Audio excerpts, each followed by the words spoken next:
నమస్తే అమ్మా. అమ్మా, బల్లులు బల్లులు అంటేనే చాలామంది భయపడతారు. అసలు బల్లులు ఇంట్లోకి రావడం అనేది దేనికి సంకేతం?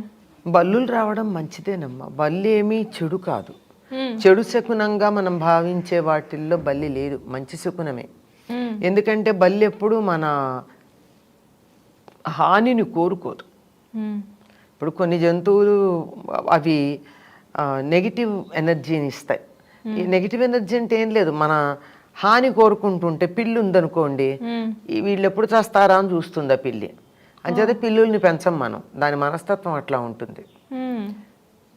ఏ ఇంట్లో ఉంటుందో ఆ ఇంటి యజమాని హాని కోరుకునేది పిల్లి. బల్లులు అట్లా కాదు. అవి ఏముంటే అవి సంతోషంగా తిరుగుతూ ఉంటాయి. అవి సంతోషాన్నే బాగా ప్రసారం చేస్తూ ఉంటాయి. అంచేత బల్లులు ఉన్నాయంటే దానివల్ల హాని ఏమీ లేదు. కాకపోతే కొంచెం పిల్లలు భయపడుతూ ఉంటారు. అసలు దేనికి సంకేతం అని అడిగారు కదా. మన ఇంట్లో వెలుగు బాగా లేదు, దోమలు ఈగలు ఎక్కువ ఉన్నాయి, మనం ఇంటిని ఎక్కువ శుభ్రం చేసుకోవటం లేదు కనుక సాలీళ్ళు బాగా ఉన్నాయని సంకేతం. ఎందుకంటే బల్లి సాలీళ్ళను కూడా తినేస్తుంది.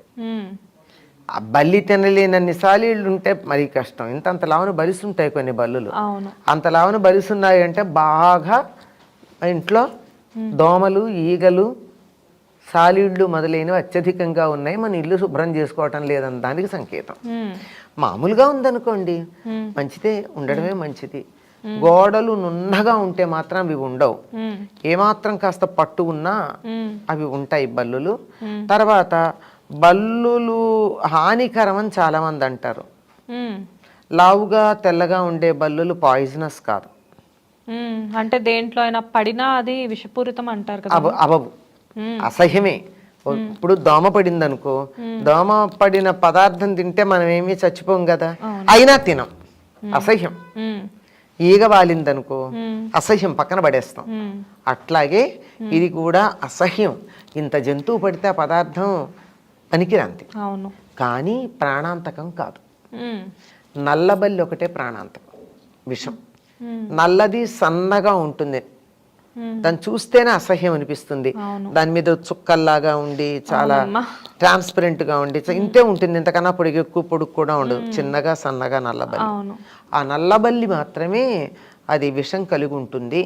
టాక్సిన్ అంతే, అంటే తినంగానే చచ్చిపోతారని కాదు, ఆహారం పాడైపోతుంది, దానివల్ల వాంతులు ఇట్లాంటివన్నీ అవుతాయి పడక, అలా ఉంటుంది. తెల్లబల్లులు అంత ప్రమాదకరమైనవి కాదు. కాకపోతే జాగ్రత్తగా ఉండవలసింది ఏంటంటే వాటి తోకలు అవి అప్పుడప్పుడు విరిగి పడిపోతాయి, మళ్ళీ దాని తోక పెరుగుతుంది. విశేషం, మనకి వేలు విరిగిందనుకో ఆ వేలు మళ్ళీ రాదు కదా, కానీ బల్లికి మాత్రం తోకపోయినా మళ్ళీ వస్తుంది, కొత్త తోక వచ్చేస్తుంది. దాని శరీరం నుంచి పడేటటువంటి స్కేల్స్ అవి ఉంటాయి కదా పైన పొలుసులు, అవన్నీ అనారోగ్యం అంతే, పాయిజన్ అని కాదు. కానీ ఏదైనా మనం తినేది కాక ఇంకోటి వస్తే ఏదైనా అనారోగ్యమే కదా. అలా అసహ్యము అనారోగ్యం అనే తప్ప అదేమి విషంతో నిండి ఉందని గాని విషపూరితమని గాని చెప్పడానికి వీల్లేదు. అంటే ఎక్కువ మీరు చెప్పినట్లుగా ఏవో మనం ఇంటిని శుభ్రంగా ఉంచుకోకపోతే బల్లులు రావడం ఒక రకం, కానీ కొంతమంది ఇళ్లలో ఎక్కువగా బల్లులు వస్తూ ఉంటాయి, ఎంత తరిమినా ఎంత శుభ్రంగా ఉంచుకున్నా వస్తాయి. అవి రాకుండా చేసుకోవడానికి ఏం చేయాలమ్మా? అంటే అధికంగా రాకుండా చేసుకోవడానికి కొన్ని వాడతారు, కానీ అవి ఎంతవరకు ప్రభావవంతంగా ఉంటాయో అనుభవం వల్లే తెలుసుకోవాలి. ఇప్పుడు మాంసాహారం తినేవాళ్ళు ఉన్నారు, వాళ్ళ ఇళ్లలో కోడిగుడ్లు వాడతారు కదా. అవును, ఆ కోడిగుడ్డు షెల్ పెడితే రావు. అవును, బల్లులు దాన్ని పెట్టేసేసి అవి తిరిగే ప్లేసెస్ లో ఉంచుతారు.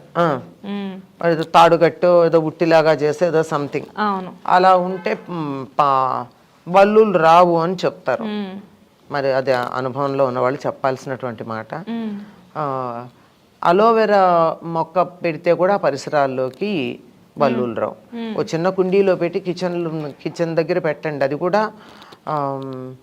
అలోవెరా కూడా కొద్ది కాలం ఎండ లేకపోయినా ఉంటుంది, వారానికి ఒకసారి ఎండలో పెట్టుకొచ్చి నీళ్లు పోయకపోయినా బతికేటటువంటి. బ్రతికేస్తుంది ఆ మొక్క. కానీ ఎండలో మాత్రం అప్పుడప్పుడు పెడుతూ ఉండాలి. దాన్ని తీసుకొచ్చి కిచెన్ దరిదాపుల్లో కనుక పెట్టినట్టయితే బల్లులు రాకుండా ఉండేటటువంటి అవకాశం ఉంది. చీమలు దోమలు లేకుండా చూసుకోవడమే చాలా ప్రధానం. కాకపోతే బల్లుల వల్ల మనకు వచ్చేటటువంటి ఇబ్బంది ఏంటంటే అవి ఎక్కడ పడితే అక్కడ వాటి గొద్దెలు పడుతూ ఉంటాయి, అంటే వదిలేస్తాయి కదా ఆహారం తిన్నాక. అవి చాలా అసహ్యం.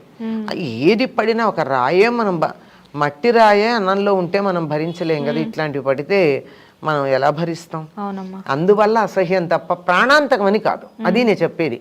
వాటిని పోషించమని ఉంచమని కాదు, ఒక అపప్రధ ప్రాణాంతకం అని, అంతే, అంతకన్నా ఇంకేం లేదు. మంచి ఇన్ఫర్మేషన్. నమస్తే. నమస్తే.